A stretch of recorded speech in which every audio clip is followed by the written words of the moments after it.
बऱ्याच व्यक्तींना हरभरा डाळीच्या पुरणाने त्रास होतो. तर आज मी तुम्हाला अगदी इन्स्टंटली असं आपण इथे पुरण बनवून त्याची पुरणपोळी तयार करून मस्त इन्स्टंटली अशी खाणार आहोत. तर चला मग त्यासाठी आपण इथे करणार आहोत लाल भोपळ्याची पुरणपोळी. तर नमस्कार, माकी फ्लेवर्सच्या चॅनलमध्ये तुम्हा सर्वांचे मनापासून स्वागत.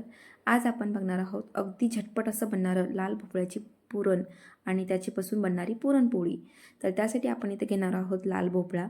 तुम्हाला लाल भोपळ्याचे छान असे तुकडे करून घ्यायचे आहेत मोठ्या मोठ्या साईजमध्ये. त्यानंतर आपण त्याला स्टीमरच्या सहाय्याने त्याला मस्त असं वाफवून घेणार आहोत. अगदी 5 ते 6 मिनटामध्ये ते स्टीम होतं. त्यानंतर तुम्ही चेक केलं तर तुम्ही बघू शकता अगदी व्यवस्थित असा हा शिजलेला असतो. तर त्यानंतर आपण आता याचा गर काढून घेणार आहोत. तर तुम्ही चमच्याने चाकून याचा वरच्यावर असा गर काढून घ्यायचा आणि साले ते टाकून द्यायचे आहे.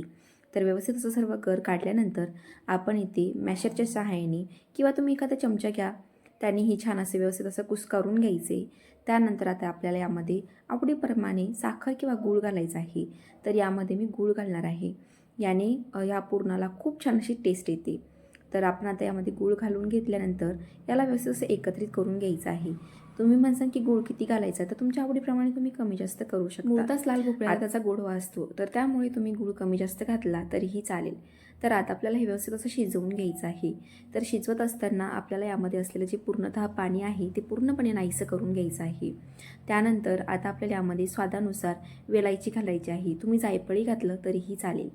त्यानंतर आता यामध्ये आपण 1 चमचा साजूक तूप घालणार आहोत. त्याने काय होते, तर ह्या लाल भोपळ्याच्या पुरणाला आहे ना एकदम छान अशी टेस्ट येते आणि एक प्रकारची त्याला चकाकी येते. तर अशा पद्धतीने आपण इथे लाल भोपळ्याचे इथे पुरण तयार करून घेतलेलं आहे. मी इथे गॅस बंद केलेला आहे आणि तुम्ही बघू शकता अगदी थंडगार असं झालेलं हे पुरण आहे. किती घट्टसर असं बनलेलं आहे. तर खूप कमी वेळेमध्ये आपण इथं मस्त असं लाल भोपळ्याचं इथं पुरण तयार करून घेतलेलं आहे. जर चवीनं जर तुम्ही बघितलं तर अगदीच पुरणासारखीची टेस्ट येते. तर त्यामुळे तुम्हीही करून बघा. तर आता आपलं पुरण तर रेडी आहे. आता आपण याची पुरणपोळी तयार करायला घेणार आहोत. तर पुरणपोळीसाठी इथे मी एक उंडा मळून घेतलेला आहे. आता आपल्याला याची खोलगट अशी पारी तयार करून घ्यायची आहे.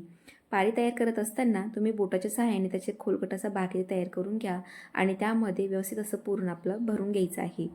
आता भरून घेतल्यानंतर आता आपल्याला बोटाच्या सहाय्याने आपल्याला ही पारी बंद करायची आहे.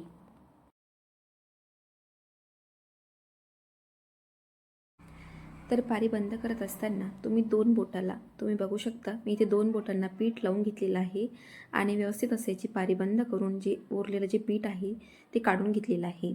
आता तुम्ही बघितलं तर आपला मस्त असा पुरणपोळीचा इथे उंडा मी तयार करून घेतलेला आहे. आता आपल्याला व्यवस्थित असं याला लाटून घ्यायचं आहे. लाटत असताना अगदी हलक्या हाताने याला मोठं करत जायचं आहे. अगदी सहज आणि हलक्या हाताने पुरणपोळी लाटली की ती छान अशी बनते आणि अजिबात फुटत नाही. तर आपण इथे मस्त अशाच्या पुरणपोळ्या इथे तयार करून घेणार आहोत आणि छान ह्या भाजून घेणार आहोत. पुरणपोळी भाजत असताना शक्यतो पुरणपोळी मध्यम आचेवरती भाजावी, म्हणजे ती व्यवस्थित अशी भाजली जाते आणि तिला छान असा कलर येतो. पुरणपोळी भाजत असताना तुम्ही तेलाचा किंवा तुपाचा वापर केल्यास ती पुरणपोळी छान अशी लागते. तर मग अशा प्रकारे भरपूर अशा या इन्स्टंट अशा पुरणपोळ्या तुम्ही इथे तयार करून बघा. तुमच्या मुलांना, तुमच्या घरच्यांना खाऊ घाला. त्यांना विश्वास बसणार नाही की हरभरा डाळीच्या पुरणपोळ्या नसून लाल भोपळ्याच्या. तर मग अशा प्रकारे तुम्ही इन्स्टंटली असं पुरण बनवून याची पुरणपोळी खाऊ शकता. खूप छान अशी लागते. तर ट्राय करून नक्की बघा आणि कमेंट करून मला नक्की कळवा. जर हा व्हिडिओ आवडला असेल तर प्लीज माझ्या चॅनलला सबस्क्राईब करायला अजिबात विसरू नका.